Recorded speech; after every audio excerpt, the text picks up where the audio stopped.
So after my video showcasing the existing gems a few weeks ago, I got asked a lot about the elemental gems and when they should be used. So in this video I want to try to clarify when you should consider elemental gems and when you should not. But first, an overview. These 5 are the basic elemental gems. There is a 6th one that was mentioned on the June patch notes, but I do not have an image of, the Ember. That one is slightly different from these ones, since it scales from focus instead of intelligence. Everything I will show here works the same way for that other gem. The only change you need to do is every time I say intelligence, you change it to focus. Everything else stays the same. So the big question here is, should I use an elemental gem? And to help us answer that, let's go over a simple flowchart.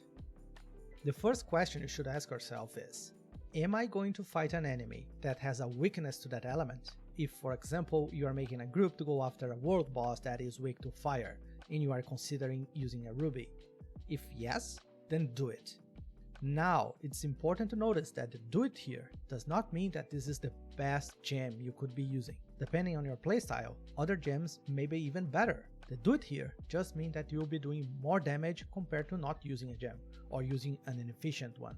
Now if you said no to the first question, then the next question is your main attribute intelligence? If your answer is no, then don't. The gem will do nothing for you. The total damage you'll be doing will be exactly the same as without a gem. It will just be split into 2 parts, one regular and one elemental, but the total damage will be exactly the same. So any other gem will be giving you a better bonus. Now if you said yes, then there's one more question you need to answer. Is the main stat of the weapon you are adding the gem to also intelligence? If your answer is no, then do it. For example, if you want to use a great axe that scales out of strength, or a bow that scales out of dexterity, by being full intelligence, all the percentage damage that is converted will now be buffed by your intelligence attribute, so the damage will be considerably higher. This, in my opinion, is the main reason for this gem to exist, to make non-magical weapons feasible for magic users. Now, if you said yes, then, well, it's complicated. Sometimes do it, sometimes don't. This one I would suggest to you to do some testing with a low tier gem to evaluate. Depending on the gem and the magical weapon, it could be worth it or not.